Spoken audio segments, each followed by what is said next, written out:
How are you from wherever you're watching us from? And today we are going to be doing, yeah, you're not lost. We are going to be doing some reconnaissance, right? And in cybersecurity, hacking doesn't happen the way you think in the movies. The system is doing some things. Oh, we are moving this. The mainframe is this. Their code is trying to beat away my code. Yeah, it doesn't work like that, per se. Hacking takes a long time, and cybersecurity is very broad, right? And from this machine, we have there is. I don't know whether you remember. Okay, uh, if you've ever done computer studies or you've ever done something, there is something we know as a OSI model. It's a eight layers. It's seven or eight. Yes, 8 layers. Mani mechizi na sijui. Uh, Seven, sorry, yes, it is 7 layers, right?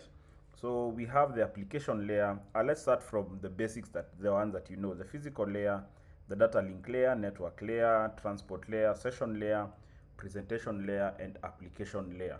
Now, each and every one of those layers has its own challenges. The physical layer is the cable, the US, the RJ4, you see this RJ45, the fiber optic cables, such things, right? The ones that you can see, right? The data link layer is now where you get your routers, because that's where you are linking your data from. Yes. Then you have the network layer, uh, where, okay, sorry, the network routers are supposed to be on the network layer, right? And then you have the transport layer, then the session layer, presentation layer, then the application layer. But anyway, each of these, the OSI model, each of them presents different challenges. Sorry, they present different challenges and different problems, right? So if it's physical layer, let's say for example, like the cables you can see, they can be cut. You can experience a fiber cut. You can experience a coaxial cut. You can experience uh, okay, the one that connects with the RJ45. I'm forgetting its name, and I'm staring at it. You see where you stare at something for long, then you forget its name, right? The one that has your layer. Let's say, for example, if it's the application layer. Now, the application layer is the final one, and the application layer is this, right? What you're interacting with, right? What you're interacting with. This is part of the application layer, right? And this is where now you encounter things like SQL injections, all that, right? Simple things, right? And how to protect them, you need firewalls and all that. But before you get into all that, there is something. Let's say for example, if you are looking into an organization, because that's where this is where most people start. That's why you always told, even cybersecurity goes, go back and study networking, right? Go and study how networks operate. Go and study how networking, in short, go study networking in general. Okay, it will help you in the long run. Are we together? But for today, we have something known as the exploit database, right? So this is a Google hacking database where we have Google Docs, and as you can see here, date added, the doc that was used, the category, and the author, right? So if you click on this, it will take you to an exploit DB.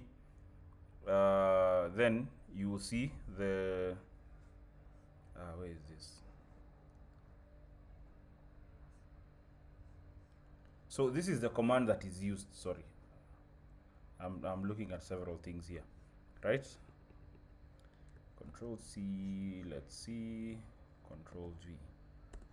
So if you click on that, you can see it is taking me. So this is what you call a Google Doc, right? Like Google has a lot of information. People paste a lot of information here, and a lot of coders actually leave a lot of API keys, private keys everywhere on the internet when they are coding, when they are pushing work. You remember, let's say for example, if it's Friday night, it's Friday evening, and the boss is telling you you must meet your deadline, this and this. So what do? You just push it to GitHub with everything, without having checked whether it is secure to do so. So you, especially for GitHub. So you can see, let's say for example, this is a GitHub repository for someone. And as you can see, system keys, everything, right? Begin the private key, SSH keys, all this, right? So that's part of Google Docking. So Google Docking is basically telling the internet. You see the way you write www.google.co.ke, .co.com, sorry, not .co.com. In short, it will give you an answer. So what happens is this. So if you go, let's say for example in URL, control C. So in the URL, this is okay. Let me see.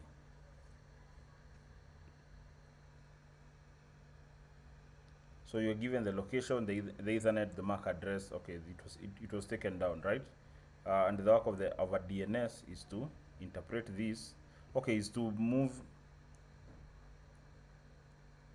is to communicate this with what you know. So google.com becomes this IP address. That's the work of a DNS.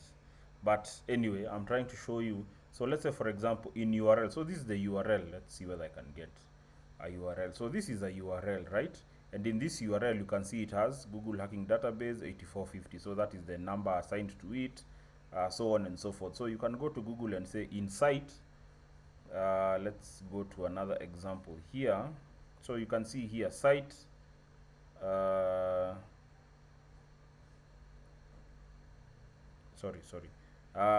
URL, it has to have home.html, and then in title, you see the way you have titles here, right?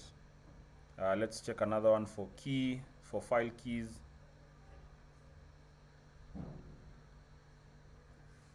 Yes, you can see. So a lot of information is left. So okay, and you can see the problem with this is now that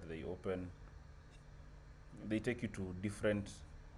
So you can find a lot of information out there if you know what you're looking for. If you're really looking for something, right? If you are really out looking for something. So this is what part of what we call reconnaissance. Let's say for example, you need to see whether an organization has left its API keys in the open. You need to check whether maybe people left some personal data, some Google Sheets, so on and so forth, right? Like information, whether they left information out there that can help you move your journey from, let's say, 10 days to 2 days. Because some of the data that you need is there. Because let's say, for example, if you're formulating a script for username and passwords, usernames can be left out in the open, right? Passwords might not. Or maybe there is a file, they store their passwords in plain text. Okay, so you can write a very nice Google Doc to see whether, right, to see whether they have left any password. Let's see password here. So this is just, yes, in title index.gov. So if this is as late as 2021, and you might be shocked that some things are not removed. So this, let's say for example, you see this.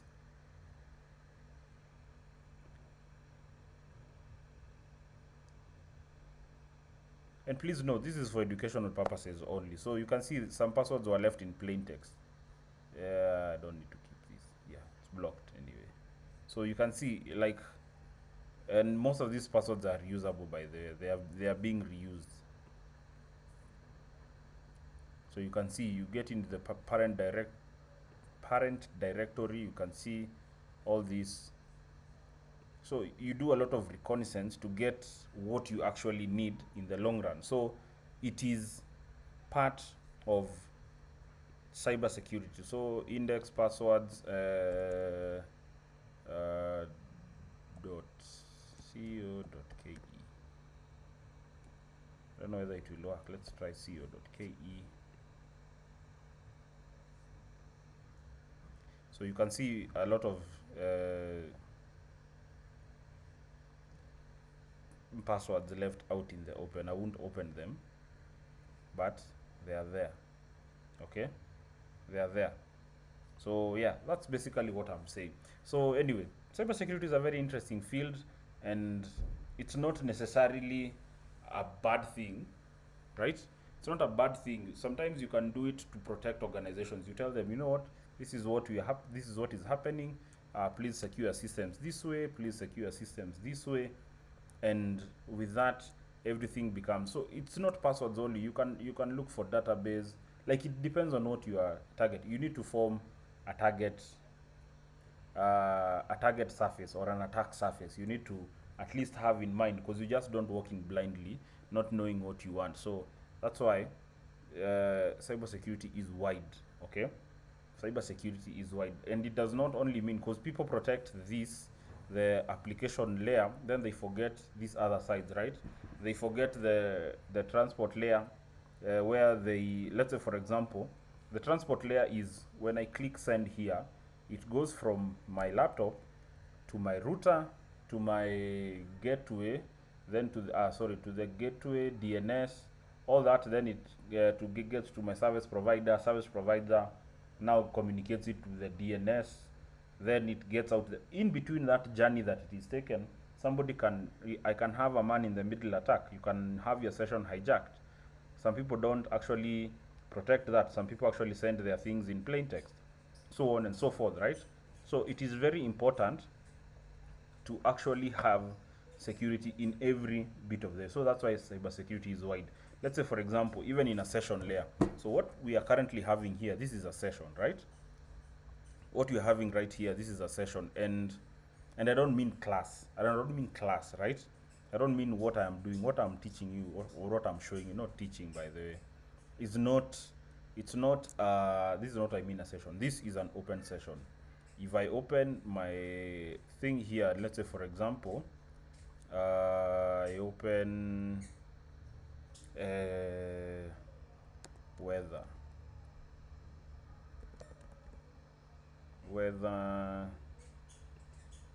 Nairobi, right? So you can see, right? You can see this is a session that now we have opened. If I click BBC Nairobi weather, you will see. So this is a session that I have opened, and during this session, when I come back, let's say for example, some apps provide cookies. You know what cookies are? Like, when you come back to that website again, you don't have to restart. You don't have to start opening your password. Like, you are an account again. If it's going back, you go back to where you are. So the session is saved, right? And that's where you get cookies, so on and so forth, right? So with that being said, that is a brief introduction to what cybersecurity looks like. Okay, are we good up to there? So yeah, basically it was just a small class on reconnaissance, and a small part of reconnaissance is that Google docking. It's very, very, very useful, very, very useful. If you know how to just tweak a few things here and there, you'll get a lot of resources. And with that, hope you've enjoyed the first class. I hope to secure your systems very soon. Instead of you leaving everything out there, I hope to secure your systems very soon. And with that, have yourself a lovely day. Bye.